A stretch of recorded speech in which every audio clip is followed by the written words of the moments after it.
Welcome to the Can Innovate podcast, the first ever podcast designed to showcase Canadian thought leadership. These innovators share industry insights, entrepreneurial best practices, lessons learned, and other tips that we can incorporate right into our lives, our careers, and our businesses. So let's get inspired.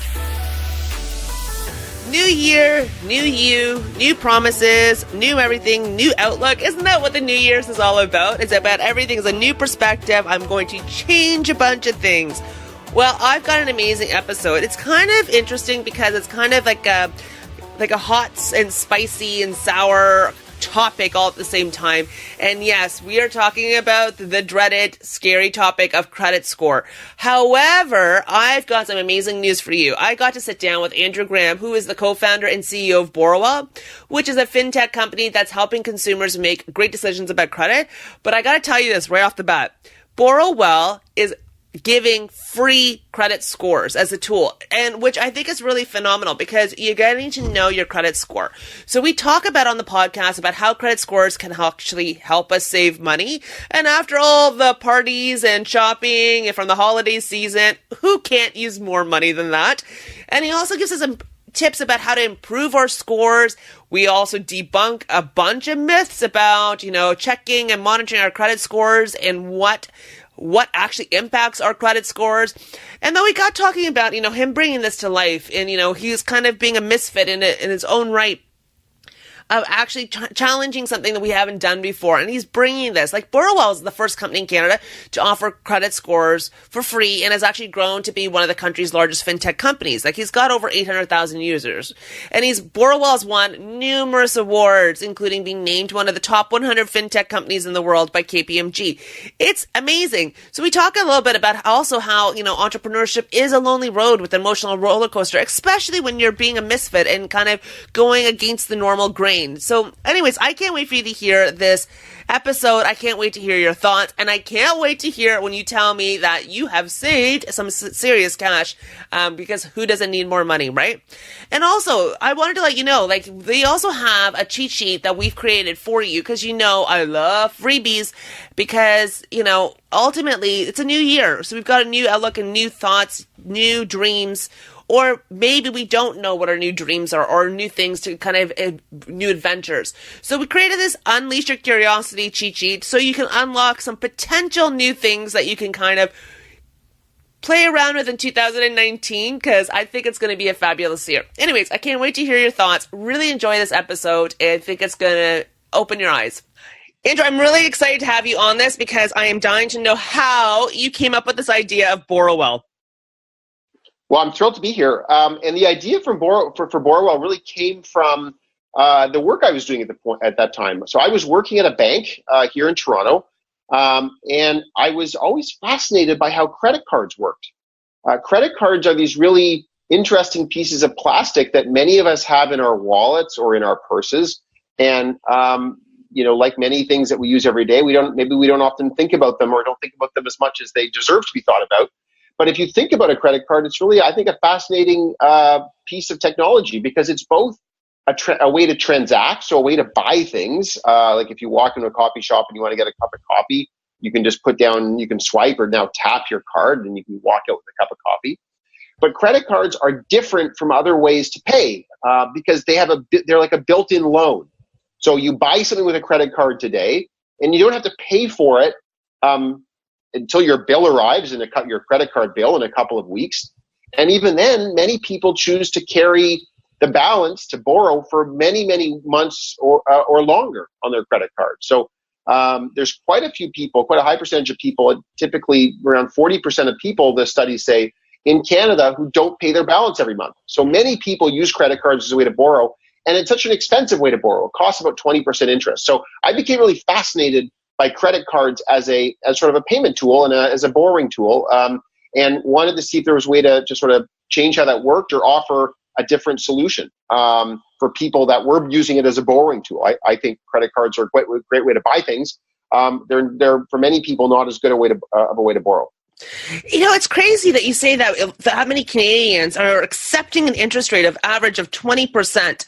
Like, that kind of throws me for a loop in that sense of, like, do they understand how the interest gets calculated? Like, I was really lucky. My dad taught us really young that about always making sure you pay off your balances with credit cards, because the interest that just gets accumulated and just grows and grows and grows, that you end up spending more time paying off the interest than you actually do pay down the principal. So it fascinates me to think that, 20%, that we've accepted that as the rate, or is it because people don't actually know or pay attention to the rate on the credit cards? What is your thoughts on that? So I think those are great questions. I think it's probably a combination of both. Not everyone knows. There's a lot of fine print that comes with a credit card, just like with a mortgage or any other financial product, and it can be hard to go through all the fine print. And I think there's also lots of people who carry a balance just for a month or two at a time. They've got a plan to pay it off when they get a bonus or they get, overtime pay or whatever. And so it, may not be a big deal. It may not seem like a big deal, but it actually can be an expensive way to borrow. And there's oft for many people lower cost options out there. And that was really the idea behind Borrowell, was helping people make better decisions about credit so that they can accomplish what they want to accomplish with their lives. I love this. And how did you get this idea really off the ground? Because it's such a new concept to us to, check our credit. Yeah. So when I decided to leave my job at the bank, and I didn't know exactly what I would do. I knew I wanted to tackle this problem of consumer credit and helping people make better decisions about credit, and refinancing credit card debt, but I didn't know what the business would be. I needed to take some time to figure that out. And as sort of an aside, I often talk to people who are interested in launching businesses, but they say, I don't have an idea. And what I tell them is, you don't need to have the idea fully fleshed out. What you need is a problem that you're really passionate about. You'll figure out the idea. And that was very much the case for me. So spent a number of months researching consumer credit and decided to launch what would become Borrowell. And initially, we were a way for people to get low-cost loans. So you go online and you can get a Borrowell loan if you had good credit at really low interest rates, much lower than the 20% plus on a credit card. And that's where the company started. And we've really grown from there. And today, and then about a year or so after that, after we launched our loan product, we realized that there were not, many people didn't know their credit situation. And there's these things called credit scores, which are sort of like your report card for how you've handled loans in the past. It's a 3-digit score in Canada, typically between 300 and 900. The higher the score, the more likely that banks and other lenders will lend to you at low interest rates. And so we approached one of the credit bureaus and said, look, we'd love to make scores free. And we did a deal. And in June 2016, we became the first company in Canada to offer credit scores for free. I love that. That's really boggles my mind that I can check my credit score for free, because I actually tried your system out and I was like, whoa. And I actually found some old loans and that was kind of holding me back. And I was like, what? So I thought it was really amazing. But out of curiosity, does checking your credit score actually decrease my credit? Because I kind of heard a myth about that. I wasn't sure. So it's a great question. Applying for loans can decrease your credit. So if you go out there and apply for 10 credit cards tomorrow, that's obviously or can be a warning sign, and that could impact your credit. The good news is if you're checking your credit with a service like Borrowell, where you're doing it to just educate yourself, that does not impact your credit score. So checking your score with Borrowell does not impact your credit score. And in fact, we've done studies that show that the more people use our service, the more people monitor their credit score over time, that tends to be associated with increases in credit score. So people use us as a way to increase their score, and checking their score with us does not decrease it. So how do we use you to increase our score? So I think with anything in life, being able to monitor it is the first step in improving. So what we find is that users will come to us and they'll check their score, and like you, they might find that there's an old loan they forgot about, an old credit card that maybe they should close, maybe even a mistake on their file. That happens. There's definitely mistakes sometimes on people's credit files. And so they can go and make sure those things are cleaned up. We also have a tool now that we just launched last week called the Credit Coach. And the Credit Coach analyzes your credit file and can make suggestions about actions you could take that could help improve your score. So we're really trying to make it easy for people to improve their score. And that's not because, a bigger number is just better. It's because if you want to do things like buy a house or buy a car or access a loan for another reason, having a higher score just gives you more options, and it often means lower costs. And we know that's what can be important for many people. So we really want people to get the best deals they deserve when it comes to dealing with banks and other lenders. I love it because honestly, I think this education awareness is so key. It's really funny. When I lived in the US for a couple of years, I found that everybody knew their credit score, like their social insurance number, their social security number. And I was like really kind of fascinated that they knew that at the top of their head. Is there some level of awareness that is happening in the US that we're not tapping into over here? Yeah, so I think it's absolutely right. Credit scores have become very common in the U.S. They often are even given out on credit card statements, on bank statements, and that's not the case here. There just hasn't been the same level of penetration of credit scores. We're obviously trying hard to change that. We want people to understand their credit score. We think it's really important, but there's still some ways to go to catch up with the U.S. Anyone who's lived in the U.S. in the last few years, I'm sure, has seen their credit score if they've had a credit card or another account like that. Yeah, I did. And it was really crazy to me because I didn't actually, the other part that I thought was really fascinating was when I lived in the UK and then I moved to the US and then back to Canada, whenever I moved somewhere, I had no credit score. So people wouldn't actually give me a credit card or anything else and so on. So I was wondering if you have some amazing advice for if we have our immigrants or foreign students that are coming here, of how to build some credit and credit history. Yeah, so it's a great question, and it is one of the challenges of the credit system that there's not good portability between countries. You live one place for many years, you can be very responsible with credit, and it doesn't necessarily count when you come to a different country. But building credit, I think, is at least the basics of it are pretty straightforward. The most important thing is pay your bills on time, especially your bills related to loans or mobile phone accounts. I mean, those things all get reported to credit. We have these things in Canada called credit bureaus, which are like big data warehouses that everyone, banks and cell phone companies will say, this person paid their bill on time this month, this person didn't. And so with all that being tracked, it's important to pay your bills on time. So if you've got, bills like a credit card bill, pay all of it absolutely if you can. If not, at least pay the minimum, because that sort of history counts. And if you're new to Canada and you don't have any credit products, it can be good to get some. So get a credit card with a really low limit so you don't put yourself in any sort of difficulty. But start getting a card with a low limit, make small payments on it every month, make small purchases, make sure you pay those back in full. And over the course of 6 months, 12 months or longer, you'll really start building credit responsibly. So what are some other ways? Like you mentioned phone bills, so that's adds to your credit score. What about utility bills? So it depends. It's not that common for utilities to report to credit bureaus month to month. Some do, and certainly if you miss payments and the utility bill goes to collections, the collection agency will often report to the credit bureaus in a negative way.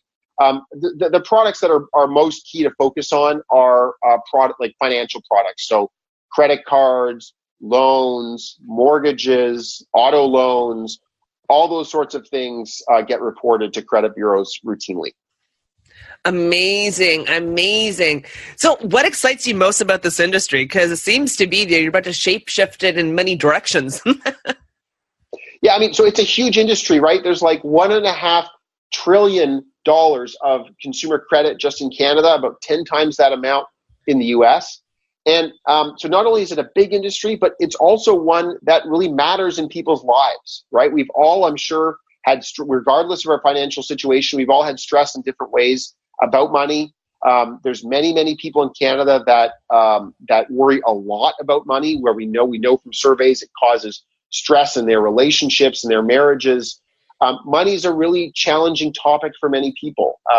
And I think what we want to do is we want to help people feel empowered to make good financial decisions and have money be a less big part of their life, as in a part of their life they don't worry about as much, because they're like, look, I got this. I know what my options are. I think I've made some great decisions, and I'm I'm on a path now where I can pay down my debts, or I can get a new debt like a mortgage if that's what I need to accomplish something like buy a house.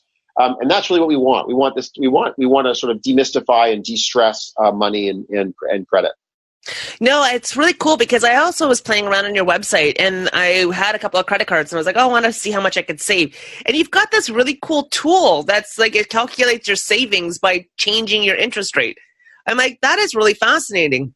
Do you find that a lot of people utilize this to kind of and are surprised? Yeah, I think you can get. There's a lot of inertia in personal finance where you get a card or you get a bank account, and you just kind of keep at it, keep with it. And that's especially true in Canada, where Canadians don't switch financial products as much, not nearly as much as say people in the UK. And that can lead to just a card that was great for you or a bank account that was great for you 10 years ago may not be the best choice now, given your personal circumstances and what other options are out there. So, using a tool like our sort of our credit card comparison tools or our loan comparison tools, you can make sure that whatever you're using now is still the best set of products for you. I love it.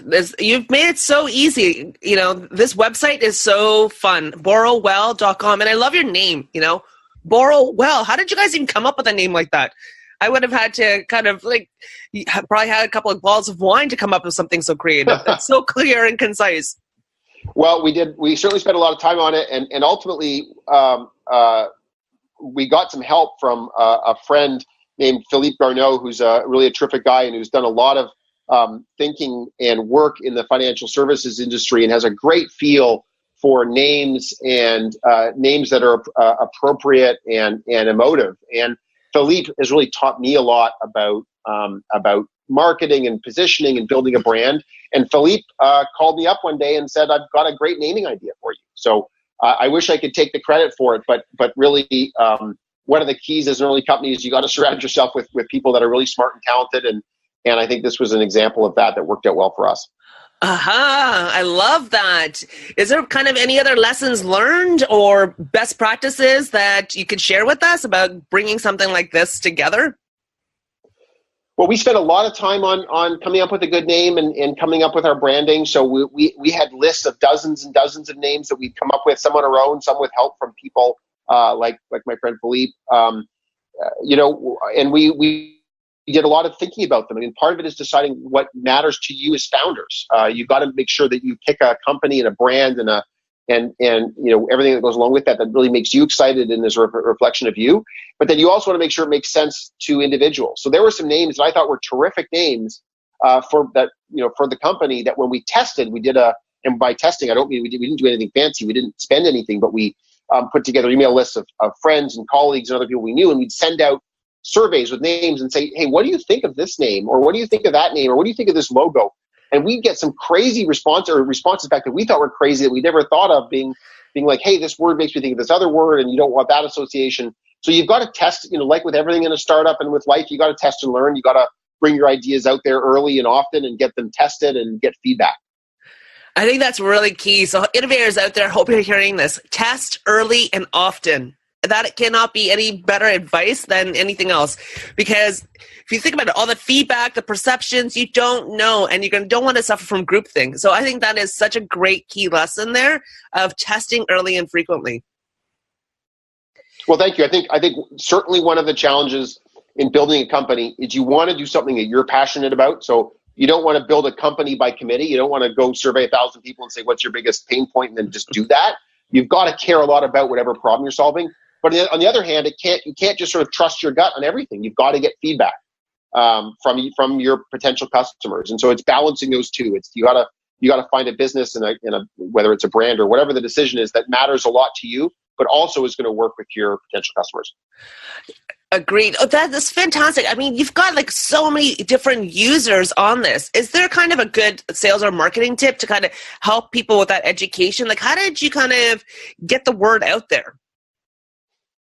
So we've done a lot to get the word out there. We have today close to 800,000 users. We're probably either the biggest or one of the biggest Canadian fintechs when it comes to sort of number of users. And we've tried everything. We've really tried everything from a marketing perspective, from ads on public transit, radio. We've done TV ads, obviously digital like Google and Facebook. Word of mouth is really important to us. We have a lot of people who recommend us to their friends and to their family. And getting that marketing mix right is a real challenge. And it's one of that's a great set of core skills to build if you're going to be especially a direct to consumer startup, being able to again test and learn and saying, hey, can I make this marketing channel work better for me? Can I decrease cost? Can I increase the reach?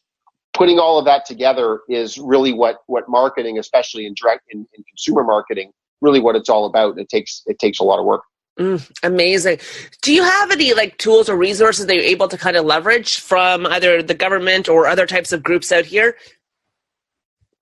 Well, there's so many great tools out there. I mean, I think there's been a lot of really thoughtful stuff written about consumer marketing, especially in startups. One of my favorite books is The Lean Startup by Eric Ries, where he talks a lot about the idea of testing and learning and getting out there early with users. So that probably may be my number one recommendation if you're starting a business for the first time and you want to think about how do I get up the curve as quickly as possible and not waste years of my life on an idea that's not going to go somewhere. I think you've got to be sort of flexible, and you've got to start from the premise that the initial idea isn't going to work necessarily on its own. That was the case for us, right? Like, we started as a lender. We still do lend, but the decision to offer credit scores for free and then to offer financial products from we have about 40 different financial institutions on our platform. Those were really big decisions to change the business. And I think if we hadn't done those, if we hadn't made that kind of decision to change and evolve the business, we wouldn't be in nearly as good a position. I love that. Is there any other advice you can provide to our aspiring or budding innovators out there? I mean, I think finding great co-founders, great early people to help you early in the journey is so important. I've got one of my terrific relationships in life is with my co-founder, Eva Wong, who's become quite a prominent leader in tech in Canada, and I think a really thoughtful voice on women in technology in particular. So having other people that you work with can really make what can often be a lonely experience a bit less lonely. It's not easy starting a business. I mean, part of it's intellectual. You've got to think of different ideas and come up with strategies and pitch investors. But some of the hardest parts of starting a company are the emotional parts. And I don't even think of myself as a particularly emotional guy, but I can tell you that starting a company, there were lots of times of, uncertainty. Is this the right thing I should be doing? Like, I had this career, I got a paycheck. Now I'm, in this period of uncertainty. My friends are asking what I'm doing. Being able to deal with all those emotions, I think, can be some of the hardest parts of starting a company. There's a great, probably one of my favorite blog posts is by Ben Horowitz, who one of the founders of Andreessen Horowitz and a great entrepreneur. And he wrote an article called "Managing Your Own Psychology," and he talks about, as a founder, how the journey can really be one of great highs and lows, sometimes in the same week, sometimes even in the same day.